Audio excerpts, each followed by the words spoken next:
அஸ்ஸலாமு அலைக்கும். இன்னைக்கு நான் என்ன செய்ய போகிறேன் அப்படின்னு பார்த்தீங்கன்னா, புதினா ரசம் தாங்க செய்ய போகிறேன். அந்த புதினா ரசத்துக்கு தேவையான பொருட்கள் பார்த்துடலாம். நான் ஒரு ஸ்பூன் மிளகு, ஒரு ஸ்பூன் ஜீரகம் எடுத்திருக்கேன், ஒரு சின்னதாக ஒரு தக்காளி எடுத்திருக்கேன், ஒரு 3 ஸ்பூன் பருப்பு வேக வச்சு வச்சுருக்கேன். அடுத்து ஒரு அரை கைப்பிடி புதினா வச்சுருக்கேன். அடுத்து சின்ன வெங்காயம் ஒரு 6 சின்ன வெங்காயம், ஒரு 7 8 பூண்டு பல். அடுத்து நான் புளி ஒரு லெமன் சைஸ் ஊற போட்டிருக்கேன். இந்த புளி நல்லா உரைக்கும், அதனால நான் ஒரு லெமன் சைஸ் போட்டிருக்கேன். இது ஊற வச்சுருக்கேன். இதை நல்லா கரைச்சிக்கணும்.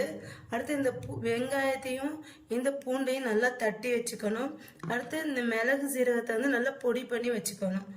அடுத்து இந்த புதினா நல்லா அரைச்சி வச்சுக்கணும். இப்போ இது எல்லாத்தையும் ரெடி பண்ணி வச்சுக்கலாம். இப்போ புதினா அரைச்சாச்சு. அடுத்து வெங்காயம் பூண்டு தட்டியாச்சு. நான் இது ஜூஸ் எல்லாம் எடுக்கல, அப்படியே தான் ஆட் பண்ண போகிறேன். அடுத்து இப்போ எண்ணெய் ஊற்றிக்கிறேன் கொஞ்சம். அடுத்து எண்ணெய் காயட்டும். இது எண்ணெய் காய்ஞ்சதுக்கப்புறம் நான் கடுகு போட்டுக்கிறேன். இந்த கடுகு பொழிஞ்சிருச்சு. இதில் தட்டி வச்சிருக்க வெங்காயம், அப்புறம் பூண்டு போட்டுக்கிறேன். அதோட கருவேப்பிலை தட்டி வச்சிருக்கேன், அதையும் சேர்த்துக்கிறேன். இப்போ இதில் நான் மிளகு சீரகம் பொடி பண்ணி வச்சிருக்கிறேன், அதை சேர்த்துக்கிறேன். ரெண்டையும் எண்ணெயில் நல்லா பொரியணும். இது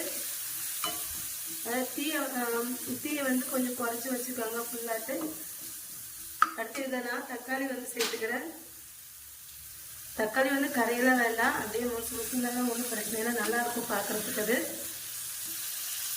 இந்த மாதிரி கட் பண்ணி போட்டுக்கோங்க. இதையும் சேர்த்து நல்லா வதக்கிக்கணும். வதக்கிட்டு இப்போ இதில் நான் என்ன பண்ண போறேன்னா, புளித்தண்ணி ஊற்றிக்கிறேன். கரைச்சி வச்சிருக்க புளி ஊற்றிக்கிறேன் இதில். அதுக்கு முன்னாடி மஞ்சத்தூள் ஒரு 1/4 ஸ்பூன் சேர்த்துக்கிறேன். மஞ்சத்தூள் சேர்த்துக்கிட்டேன்னா, மஞ்சத்தூள் போட்டு மஞ்சத்தூள் நல்லா பொரிஞ்சுக்கணும். பொரிஞ்சதுக்கப்புறம் இதில் நான் புளித்தண்ணி ஊற்றிக்கிறேன்.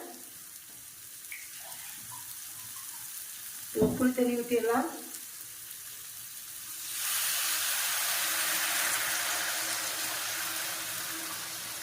இது நான் நல்லா வடிகட்டி தான் வச்சுருக்கேன். இருந்தாலும் ஒரு டைம் நான் அந்த மாதிரி கை வச்சு நல்லா வடிச்சுட்டே ஊற்றுறேன். நான் இப்போ இதை நல்லா கொதிக்கணும். கொதிக்கும் போதேட்டு நான் புதினா அரைச்சி வச்சிருக்க பார்த்தீங்களா, அதையும் ஊற்றிக்கிறேன். இப்போ 2 சேர்த்து நல்லா கொதிக்கட்டும். இப்போ தேவையான அளவு உப்பு போட்டுக்கலாம். இதில் உப்பு சேர்த்தாச்சு. இப்போ இது நல்லா கொதிக்கணும். இதில் நான் ஒரு 1/4 கப் தண்ணி ஊற்றிக்கிறேன். இதில் தண்ணி ஒரு 1/4 கப் தண்ணி ஊற்றிக்கணும். இப்போ இது கொதி வரட்டும். இது ரசம் நல்லா கொதிச்சிருச்சு. இப்போ நான் பருப்பு ஊற்றிக்கிறேன். பருப்பு ஊற்றிட்டு இப்போ நல்லா ஒரு 3 நிமிஷம் இது கொதிக்கணும். இந்த பருப்பு ஊற்றுனதுக்கப்புறம் பருப்பு ஒரு 3 நிமிஷம் நல்லா கொதிச்சிருச்சு. இப்போ கடைசியாக நான் மல்லித்தலை தூவி நான் ரசத்தை இறக்கிடுறேன். அவ்வளோதாங்க, சூப்பரான புதினா ரசம் ரெடி ஆயிடுச்சு. என்னோட இந்த வீடியோ உங்களுக்கு பிடிச்சிருந்தா லைக் அண்ட் கமெண்ட் ஷேர் பண்ணிக்கோங்க. என்னோட சேனல் மறக்காம சப்ஸ்கிரைப் பண்ணிக்கோங்க.